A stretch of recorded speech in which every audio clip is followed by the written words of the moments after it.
Halo, selamat datang di Linguist Talk, di mana kita akan berbicara tentang linguistik dan dunia di sekitarnya.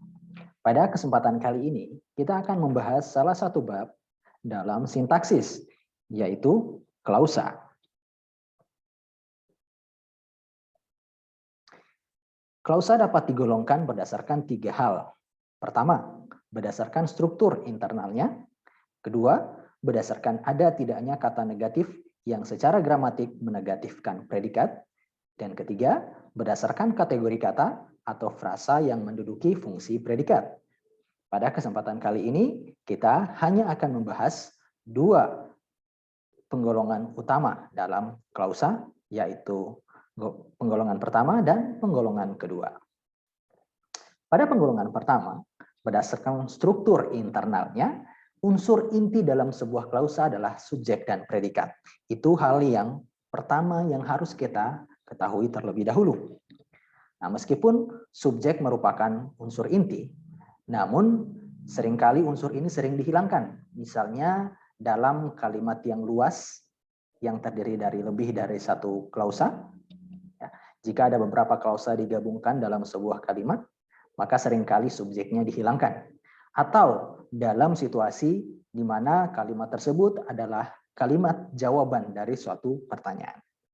Nah, dalam hal ini, unsur yang selalu atau hampir selalu ada dalam klausa adalah predikat. Dalam konteks ini, klausa yang terdiri atas subjek dan predikat kita sebut sebagai klausa lengkap, dan klausa yang tidak bersubjek seringkali disebut sebagai klausa yang tidak lengkap. Klausa lengkap terbagi lagi ke dalam 2 golongan, yaitu klausa yang subjeknya mendahului predikat dan klausa yang predikatnya mendahului subjek. Klausa model pertama tadi disebut sebagai klausa lengkap susun biasa, sedangkan klausa yang kedua disebut sebagai klausa lengkap susun balik atau klausa inverse. Berikut contohnya. Badan orang itu sangat besar. Badan orang itu adalah subjek, sangat besar adalah predikat. Begitu pula pada para tamu masuk ke ruang tamu. Para tamu sebagai subjek, masuk sebagai predikat, dan ke ruang tamu sebagai keterangan. Nah, 2 contoh ini adalah contoh klausa lengkap susun biasa. Klausa lengkap karena memiliki subjek dan predikat, susun biasa karena subjeknya berada di depan predikat. Nah, berikut ini adalah contoh klausa lengkap inverse atau susun balik. Kalimat 1 dan 2 sebelumnya, susunannya bisa dibalik, di mana predikatnya diletakkan di depan. Contoh, besar sekali badan orang itu. Masuklah para tamu ke ruang tamu. 2 contoh ini adalah contoh klausa lengkap inverse. Lengkap karena memiliki subjek dan predikat, inverse karena predikat berada di depan subjek. Nah, klausa tidak lengkap, tentu saja sesuai namanya, hanya terdiri atas predikat. Tapi terkadang disertai oleh objek, pelengkap, atau keterangan.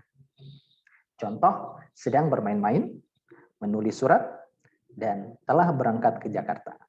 Kalau kita memperhatikan kalimat-kalimat ini, sangat jelas bahwa konteksnya kalimat ini merupakan jawaban atas satu pertanyaan tertentu. Penggolongan kedua, penggolongan klausa berdasarkan ada tidaknya kata negatif yang secara gramatika menegatifkan predikat. Berdasarkan penggolongan ini, klausa dapat dibagi menjadi 2, yaitu klausa positif dan klausa negatif. Klausa positif tentu saja adalah klausa yang tidak mengandung kata-kata negatif, yang secara gramatika menegatifkan atau mengingkari atau predikat. Nah, kata-kata negatif yang dimaksud adalah tidak, tak, tiada, bukan, belum, dan jangan. 4 contoh kalimat berikut adalah contoh klausa positif. Mereka diliputi oleh perasaan senang. Mertua itu sudah dianggapnya sebagai ibunya. Muka mereka pucat-pucat dan ia teman akrab saya. Nah, klausa negatif sesuai namanya adalah klausa yang mengandung kata-kata negatif yang secara struktural menegatifkan predikat. Contoh, dia tidak langsung pulang, melainkan berputar-putar di Jalan Tamrin dan Jenderal Sudirman. Kata tidak di sini menegatifkan predikat langsung pulang. Kata negatif tidak terkadang dipendekkan menjadi tak, sehingga mereka berfungsi sama. Misalnya anak-anak tak naik kelas, mereka tak bekerja, orang tuanya tak di rumah, anaknya sudah lama tak mau makan, pekarangan rumah itu tak terpelihara. Kata negatif tidak atau kata negatif tak biasanya menegatifkan predikat yang terdiri atas kata atau frasa verba. Lain pula halnya dengan kata negatif tiada. Kata ini sebenarnya dapat menggantikan kata tidak, tetapi penggunaannya lebih ke dalam konteks kalimat sastra.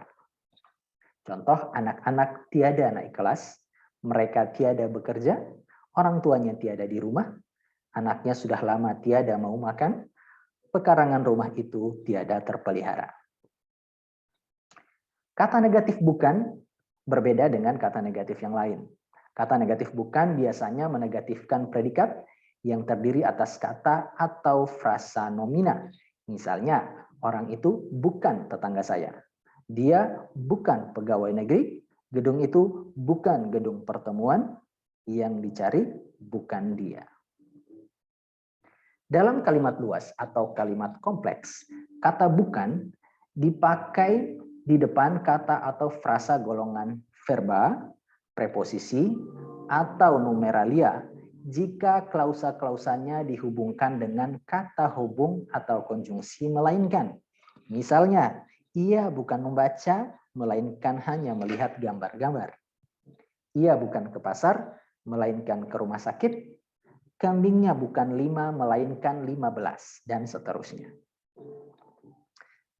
Lain pula dengan kata negatif belum. Kata negatif ini digunakan untuk menegasikan predikat yang terdiri atas kata atau frasa verba, preposisi, dan numeralia. Bedanya dengan kata negatif tidak adalah kata negatif belum digunakan untuk menyatakan suatu aktivitas yang akan terjadi atau akan dilakukan. Contoh, kami belum berangkat, mereka belum membaca buku itu, ia belum tua benar, ia belum ke pasar, ayah belum tidur, anaknya belum 10. Kata negatif jangan dipakai untuk menegatifkan predikat yang terdiri atas kata atau frasa golongan verba dan preposisi. Misalnya jangan lari, jangan mengobrol saja, dan jangan ke pasar dahulu. Secara gramatika, kata negatif di depan predikat itu menegatifkan predikat. Tetapi secara semantik, tidak selalu demikian kasusnya. Contoh, ia tidak membeli.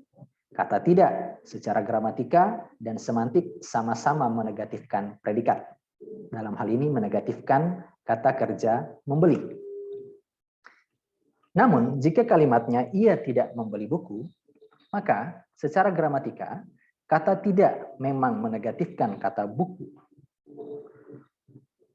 Nah, hal ini terjadi atau dapat lebih jelas diperhatikan jika klausa ini dihubungkan dengan klausa lain dengan kata penghubung melainkan. Misalnya, ia tidak membeli buku, melainkan membeli pensil.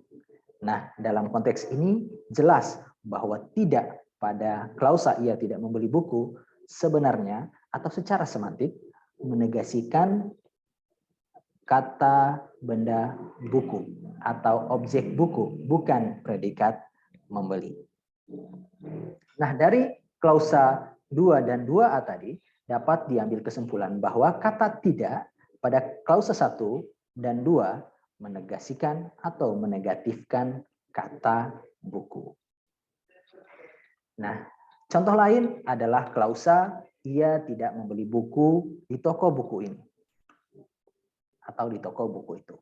Secara semantik, kata tidak mungkin menegatifkan di toko buku itu. Tapi dia mungkin pula menegatifkan kata buku. Nah, klausa itu memungkinkan menyatakan bahwa di toko buku itu ia tidak membeli buku, melainkan membeli yang lain. Atau ia tidak membeli buku di toko buku itu, melainkan di toko buku lain. Demikian penjelasan klausa bagian pertama pada kesempatan kali ini. Kita akan lanjutkan pada pertemuan berikutnya. Terima kasih dan sampai jumpa.